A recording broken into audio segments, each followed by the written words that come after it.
we were examining in our own experience the truth of the model of the human psyche, which is your psyche.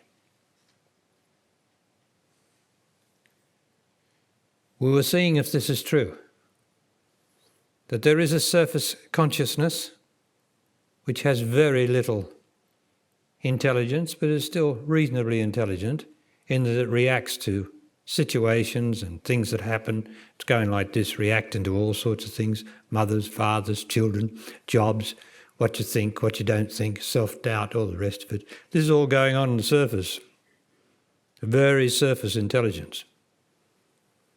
Then under that is this great depths of past, until by going through the past you get to the present, which is now. So this is the subconscious. Under the conscious is the subconscious, under the conscious.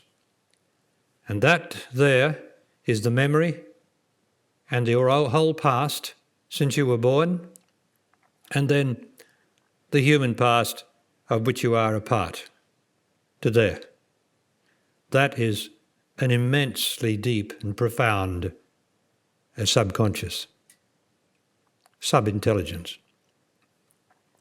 Under that we have the unconscious, which is absolutely unnameable, indescribable, utterly complete in itself, and the name for it that I use is God, because God is unnameable, inexplicable, indescribable, and the only way you can ever know God, is to love God. That's all you can do. In other words, you can't know God.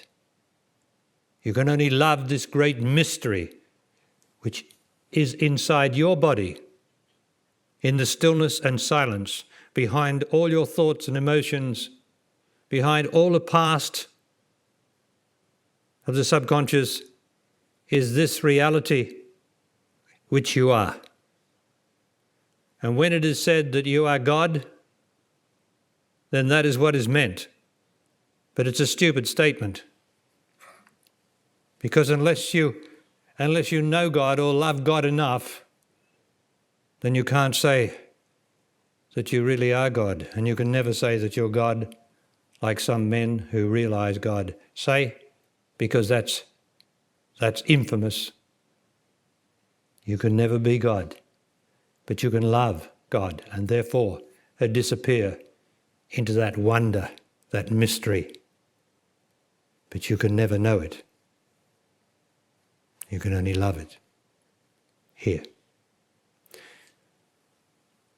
This God is in you.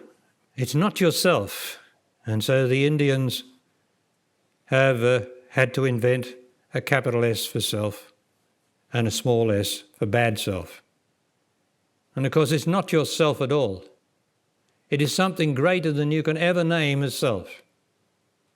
This God that you are, or that is, underneath all the past that is inside of you. And it is the purpose of living, which nobody can escape living. The purpose of it all, the ups and downs, the successes, the failures, the plateaus, the boredom, the excitement, everything.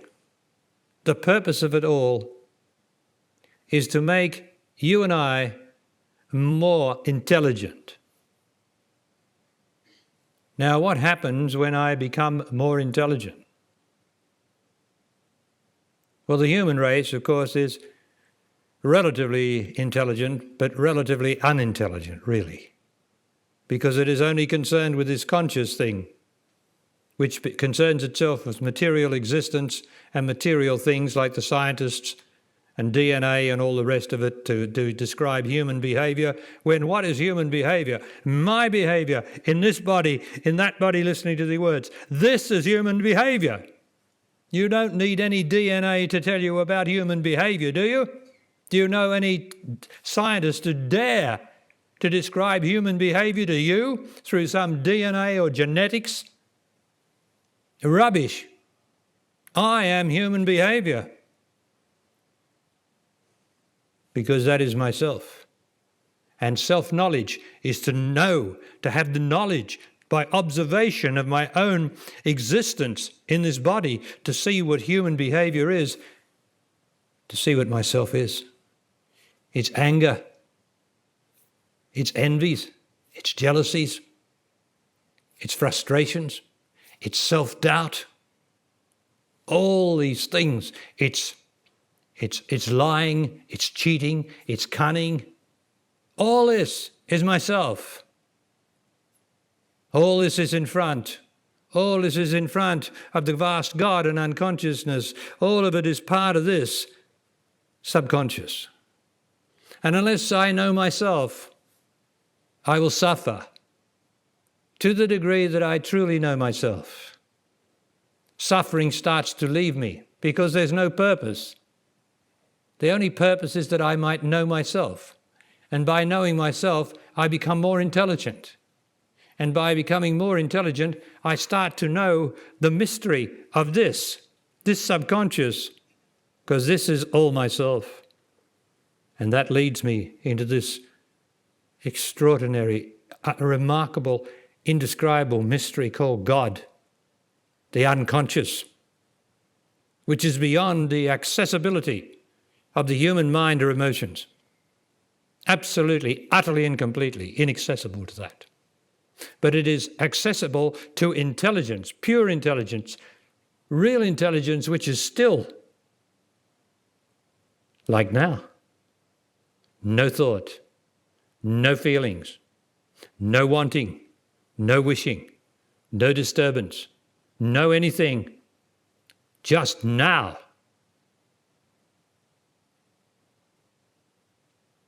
That is the way to this extraordinary mystery, to the intelligence. Now, what happens as I become more intelligent? I being I in that body. For when I use the word I don't want you to put your I out here on the speaker. I want you to keep your I where you keep it, where you say it. You're all day long, you're saying, I'm doing this, I'm going there, I feel this. Okay, keep your I where it is. So when I become more intelligent, what does it mean in relation to this model? Well, it means that instead of believing the scientists and instead of looking for solutions outside of myself, I start to focus on intelligence, more intelligence inside. Well, here's the self that I have to know. And so as I focus inside and observe myself coming through my beautiful little body, I will see how myself makes my body unhealthy. Now the self is psychic. All this is psychic. All this stuff up here is mental, physical mental. All forgotten tomorrow, like the newspapers. Forgotten, everything's forgotten. Everything's forgotten because of moving on to the next exciting adventure, whether it's pain or pleasure. Doesn't matter, let's keep moving, folks. Let's keep moving. Let's keep watching the telly. Let's keep reading the newspapers and believing in it all. And let's keep listening to the scientists with all their rubbishing theories. Let's keep listening to that. That's the conscious mind. Now, subconscious is the thing that gets attached to that, the psyche, where you feel. Now let's get this feeling straight. There is feelings of the body, like as making this man, his eye is itchy, so he's rubbing his eye. That's a true feeling. That's a feeling of the body. And if you drop something on your toe, that's a feeling. That's a real feeling. No nonsense about that. That's straight feeling. But then, say my loved one dies or leaves me for another man or woman, or just simply dies. What's that feeling? That is a selfish, unintelligent feeling, which the whole human race goes through, because the whole human race is unintelligent or only relatively intelligent, because it focuses on objects outside itself and not on itself.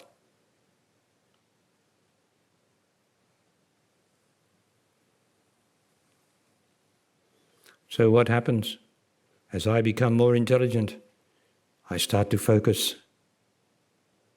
on this invasive thing called myself, my selfish, psychic self that just lies just inside that body listening to those words, just inside it, not separate from it somewhere, but just inside it, because I only have to mention your broken love life or some secret that you haven't told anyone ever. I only have to mention that and your heart will start to beat more swiftly, because the psyche is in charge. You have a feeling, an emotional feeling, and that is yourself. And then you are likely to get angry, because if I puncture your belief in Jesus, you will get angry because I've punctured your emotional attachment to something that is absolutely jolly well false. For all beliefs are false. And that's what human suffering is. All wars are due to false beliefs. All therapies are due to false beliefs. Everything is due to false beliefs.